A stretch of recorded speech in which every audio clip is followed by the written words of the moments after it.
जय जगन्नाथ सांग माने आपण मानक स्वागत मो चैनल भुवन रवि ब्लॉग को सांग माने आम समस्ते जाने गाँ गहली हिंदू पूर्णिमा पालन करा जाए।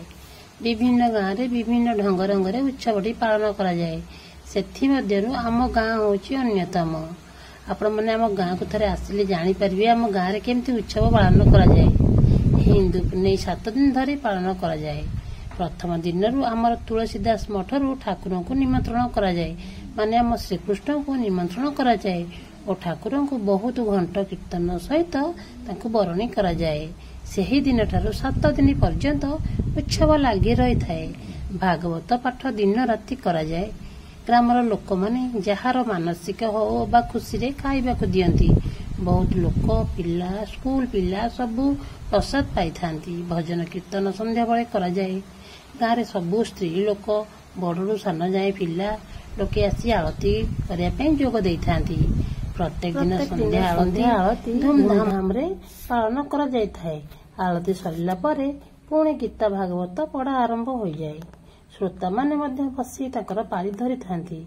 एमिति भी प्रवचन देबा पई बहुत साधु संत पंडित माने आसी थांती। 7 दिन पर्यंत ए पूजा चली थाए। गाँव शांति खुशी सुरक्षा पई ए पूजाटी करा जाय थाए। आपण माने देखि पारथिबे केते पिला माने स्कूल पिला माने आसिकी खुशी मन रे प्रसाद पाउचंती। एटा खराबल टाइम टा हमरो बहुत पिला भी खाती लोक बड़ लोक भी सान लोक सब खाती देखि पारथिबे।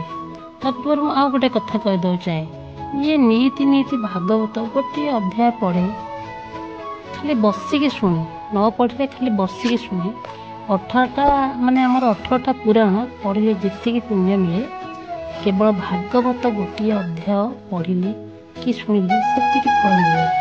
से भागवत लेखा अच्छी अष्टादश पुराणे सार श्री भागवत नाम जार 18 पुराण भितर सार पुराण हूँ भागवत।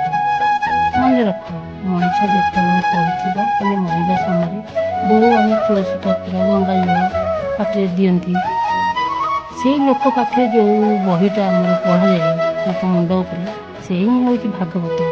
कारण भागवत केवल मुक्ति दे थाए। भागवत गोटे एमती ग्रंथ सब जी नीति नीति अभ्यास कर पढ़ुवा ना ता जीवन सारा कौन भी बड़ विपद आसबनी। आउ भागवत एमती गोटे गोटे पद आ व्याख्या अच्छी महा महा कवि पंडित माने मध्य हारी जाइछन्ति। गोटे गोटे पद व्याख्या करने संभव हुए। जी भागवत पढ़े ताकू ही भागवत कहुए। जी शुणे ताकू ही भागवत कहुए। मंदिर भीतर जी अच्छी ताकू ही भागवत कहुए।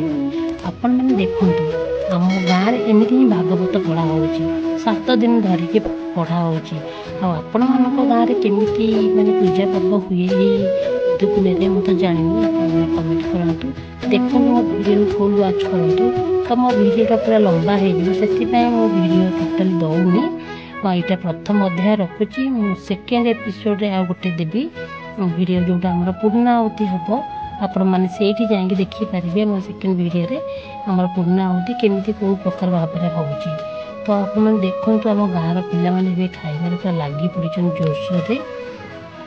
तो आउ कौन बेसी किसी कहबिनी आमर भागवत विषय आपण मैंने तो अनेक किसी जानते पर मत मो मुंडे जी बुद्धि नहीं भागवत विषय कहली आप तो जानिले। भागवत पढ़ाटा बहुत पुण्य कम। आउ देखु यहाँ हूँ दिन टाइम दिन में पे बसिक खाऊँ। आउ संध्या एवं संध्यार कीर्तन भजन आम चलिए बहुत कीर्तन भजन चलती। बहुत खुशी लगे ये जगह बसापी मन पूरा शांति मिले। मन में गोटे भगवान प्रति गोटे विश्वास जन्मे ये जगह बसली सत्य भगवान गोटे अद्भुत लीला। यही स्थान में आप आसी बसतु निजक समर्पण करूँ देखिए कितने सुंदर लगुच ये जगह छोट टू बड़ पर्यंत पिला टू बुढ़ा पर्यटन सब यही जगह गाँव लोक रुंझाई था। प्रत्येक स्त्री छोट पिला बड़ पिला समस्ते आसी संध्या आरती कर देखिए सुंदर भजन कीर्तन चली। आईपर भाव में आमर पूजा अर्चना कराए। यहाँ वर्ष को थे हिंदू हो जाए तो ଏଇଟା ମୋତେ ତ ବହୁତ ଭଲ ଲାଗେ। ଯାହାକୁ ସବୁଦିନ ଆସେ, ଏଇ 7 ଦିନ ପର୍ଯ୍ୟନ୍ତ ମୁଁ ସବୁଦିନ ଆଳତି କରିବା ପାଇଁ ଆସେ। ଭଗବାନ ସେତିକି ମୋ ଉପରେ ଆଶୀର୍ବାଦ ରଖିଥାନ୍ତୁ। ଆମ ଗାଁର ଲୋକ ଯେଉଁମାନେ ବି ଏସବୁ ପୂଜା ଅର୍ଚ୍ଚନା କରୁଛନ୍ତି, ସମସ୍ତଙ୍କୁ ଭଲରେ ରଖନ୍ତୁ, ଆମ ଗାଁକୁ ଖୁସିରେ ରଖନ୍ତୁ।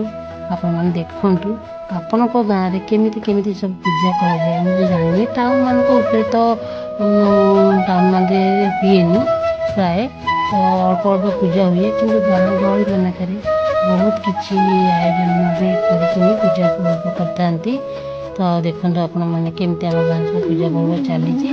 ତ ଆପଣମାନେ ମୋ ଭିଡ଼ିଓକୁ ଫୁଲ୍ ୱାଚ୍ କରନ୍ତୁ। ମୁଁ ଶେଷରେ କହିବି, ଯେଉଁମାନେ ମୋ ଚ୍ୟାନେଲ୍ ନୂଆ ଅଛନ୍ତି ପ୍ଲିଜ୍ ଲାଇକ୍ କମେଣ୍ଟ ସେୟାର କରନ୍ତୁ, ସବସ୍କ୍ରାଇବ୍ ବି କରନ୍ତୁ। ଆଉ ମୁଁ ଆଉ ଗୋଟେ ଭିଡ଼ିଓ ପକାଇବି, ତାର ନେକ୍ସଟ ଭିଡ଼ିଓ ପକାଇବି।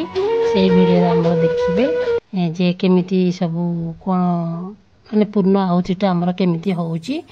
ଏବେ ଚାଲନ୍ତୁ ଯିବା। ସତରେ ଆମର ଦୃଶ୍ୟ ଦେଖିଲେ ମନକୁ ବହୁତ ଶାନ୍ତି ମିଳୁଛି। ଦେଖିପାରୁଥିବେ ପୁରା ବାଜା ମୃଦଙ୍ଗ ତାଳରେ ଆମର ଗାଁ ଖାଲି କମ୍ପି ଉଠୁଛି। ହୁଳହୁଳି ଶଙ୍ଖ ଶବ୍ଦରେ ପୁରା ଗାଁ କମ୍ପି ଉଠୁଛି।